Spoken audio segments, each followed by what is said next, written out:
I just wanted to talk about time sections really quickly. Has anyone started doing time sections on their own? Okay, cool. Has anyone done a time section on Wednesday night? You don't have to, of course, but you can join virtually and do a time section and go over it with one of the tutors.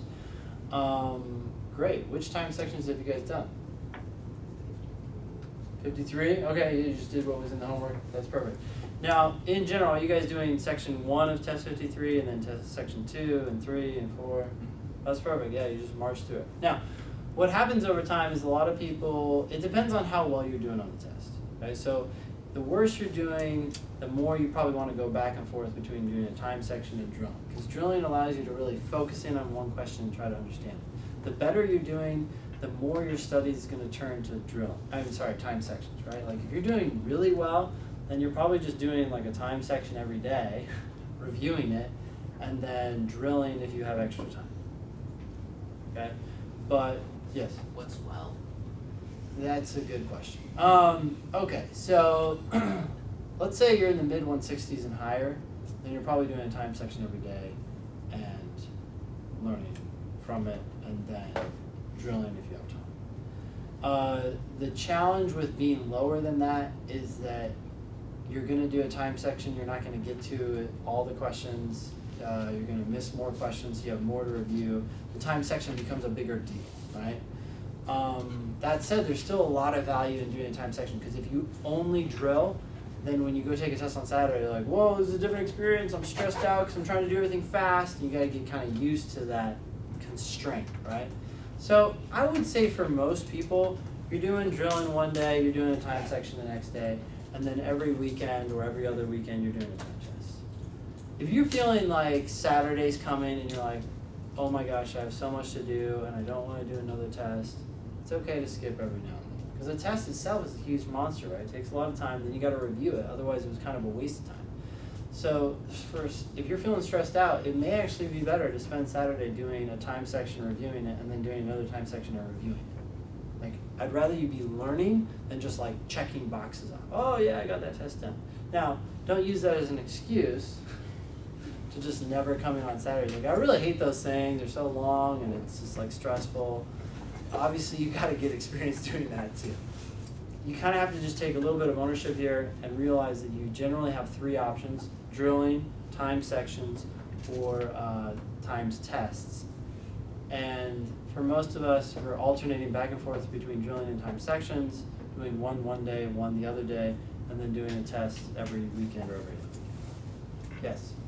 How do we spend the most productive time reviewing? Because I feel like when I see that I get an answer wrong and then I see the right answer, I'm just like, oh, okay, that makes sense, without yeah, really it's very focusing deceptive on what I did wrong. Yeah.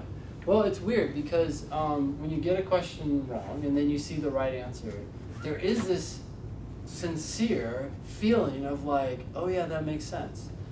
But the real test is, okay, can you articulate the word or phrase that made the wrong answer wrong and the correct answer better?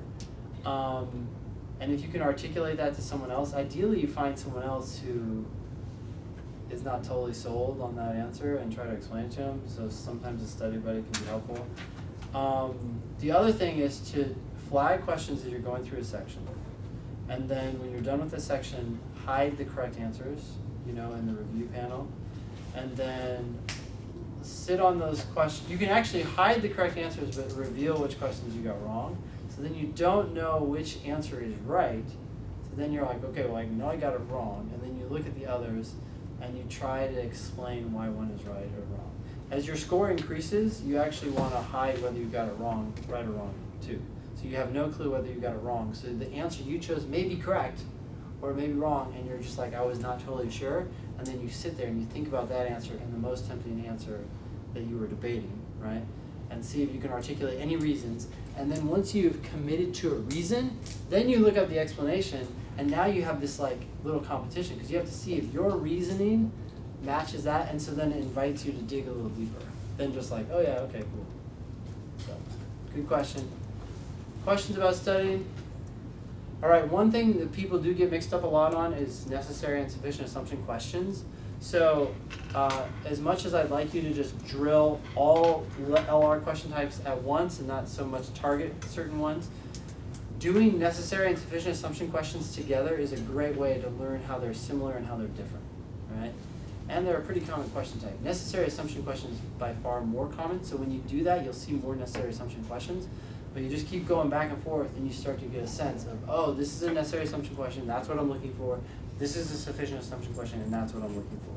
So that's where the value of drilling can come into play, right? That's why maybe you alternate. One day you do a time section, the next day you do drilling, because you can really dig into something. Okay. Last thought on homework. We're going to read lesson 6, which is pages 141 to 172.